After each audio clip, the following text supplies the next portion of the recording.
What is up, guys? It is your boy NCSO7 here, and welcome back to another discussion video. So, I am once again using different software. I am going to try and make this the norm. Just let me know if there's any technical difficulties or anything like that in the video, anything that may potentially be wrong, because I am using different software to make this video as opposed to my normal other videos. So, yeah, but with that out of the way, let's talk about Spider-Man 2. So, not that long ago, like I think last week, we got the PlayStation Showcase, and we got a lot of looks at a bunch of games like God of War Ragnarok. We also even got a couple new game announcements, such as the upcoming Wolverine game, which is really cool. I might try that, but we're going to talk about Spider-Man 2 today. Oh boy. It is so good looking, you guys. It looks really good. So I'm not really gonna do like a breakdown of the trailer, but I'm just gonna kind of talk about it. So I don't really have much to say, but I absolutely love the Spider-Man games on PlayStation 4 and I guess PlayStation 5. Spider-Man PS4 and Miles Morales are up there as some of my favorite games of all time. They have some amazing gameplay, some amazing visuals, and Miles Morales just feels the best well-rounded, especially when it comes to the combat, the 100% completionist part of the game, and just everything. Seriously, I 100% Miles Morales almost every time I do a run of the game, because it's actually fun to 100% the game. It isn't like Spider-Man PS4, but Spider-Man PS4, it has its own glory. It was this huge, massive game. There wasn't really a Spider-Man game beforehand that was this good. Also, the impact the game had. I don't really have much else to say. I absolutely love these two games. I do still have to play Spider-Man Remastered, but that's for a later time. Not now. I don't like the new Peter face. Hopefully they change it in Spider-Man 2, but the point being, I love the Spider-Man games. And Spider-Man 2 was very inevitable. I mean, the first game teased that something was going to happen in a sequel, and the same thing happened with Miles Morales. It was obvious we were going to be getting another game. Obviously. But I didn't think it was going to be to this degree.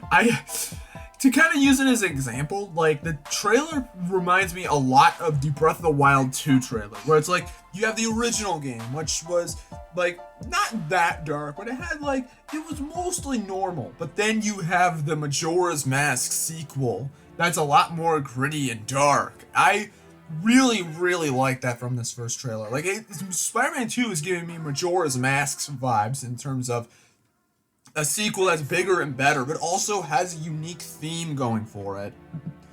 Especially since, like, this game's going to have, like, I believe Kraven and obviously Venom as the main antagonists. It really is going to set up for a bit more of a darker experience.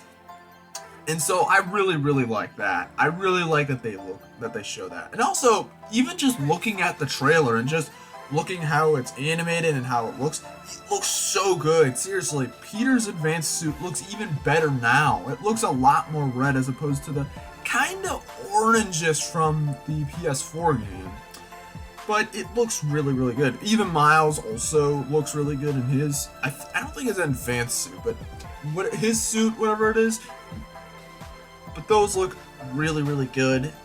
There's also a lot of other things that look really cool, like potentially the fact that we will get to play as both Peter and Miles.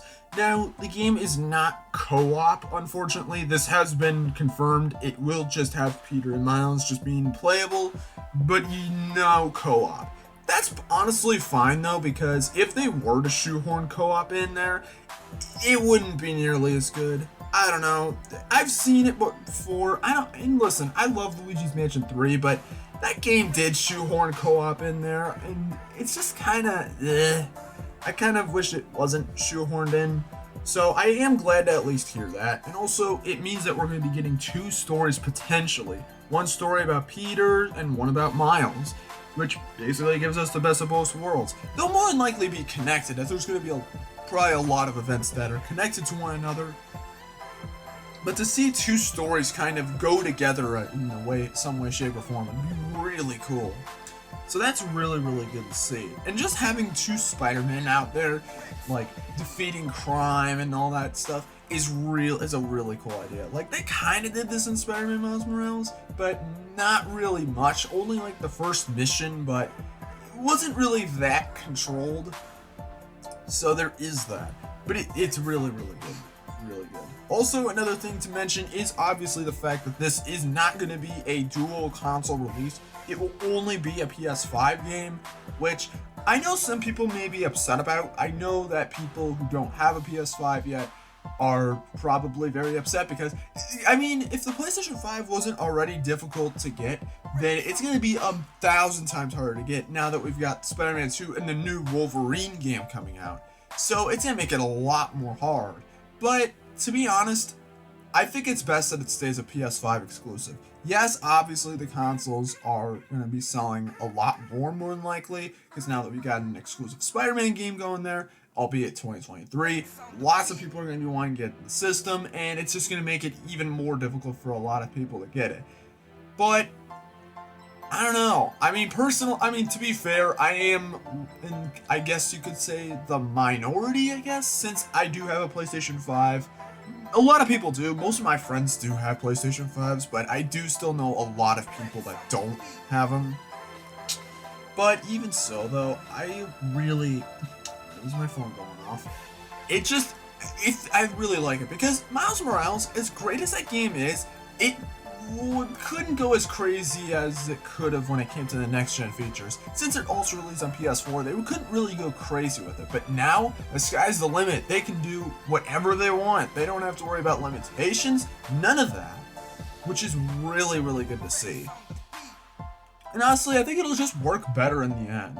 But that's what I feel regarding the exclusivity. Also, the story of the game. Now, we don't have a lot of story since all we really got was the one trailer. But I will definitely say, I think we'll be getting a much more interesting story. Kind of to touch back on the dark aspect, it does seem like we're going to be dealing with Kraven, who's craving for some battle, for a worthy opponent, if I could say. And obviously, I'm going to assume that he's also working alongside Venom to get rid of the Spider-Man. And I mean, that's all we can really get from the trailer. We can't really get much more, but that's more than likely going to be a basic plot, which seems pretty cool. I like the idea of the villains being much like actually on the hunt. That came out weirdly. On the hunt for the Spider-Man, especially if it actually plays into the gameplay. Like swinging around the city, you actually have to like kind of move around a little bit because you can't just stay in one spot. Because who knows, maybe like Kraven will catch up to you and you'll have to fight him or something like that. Kind of like Taskmaster in the first game. I don't know, it's stuff like this that'd be really, really cool. And also, like, just we hadn't seen any gameplay, but I really do hope that they make the gameplay even better. Obviously, we've seen that Peter has like these arm-like things that are kind of from the Iron Spider suit, I believe it is, or like one of the suit mods, I think. I don't remember exactly what, but he has like the arms that can come out of his back. And we also see Miles, who I believe has like an improved Venom attack, I think, like, or at least it's another unique finisher, but it looks really, really cool. There'll probably be some new abilities, but I do really hope that they do at least change up the gameplay a little bit more. I don't know, just nothing super massive, obviously, but I just really like, I want it to feel fresh, you know? Maybe even improve the swinging around. I don't know. That's really all I have to say. But anyways, that's pretty much all I really have to say for this video. Overall, Spider-Man 2 looks really, really good. I'm very excited to get that game for when it goes up for pre-orders, because you bet I'm going to be one of the first people to pre-order it. But those are my thoughts. What are your thoughts? Let me know in the comments below what you think of the game. I'm pretty sure everybody's going to agree with me on what I said. And if this is your first time watching my videos, then please consider hitting the like button and subscribe to check out some more of these kinds of videos that I make. So with that all being said, this is NCSO7 signing out. Peace!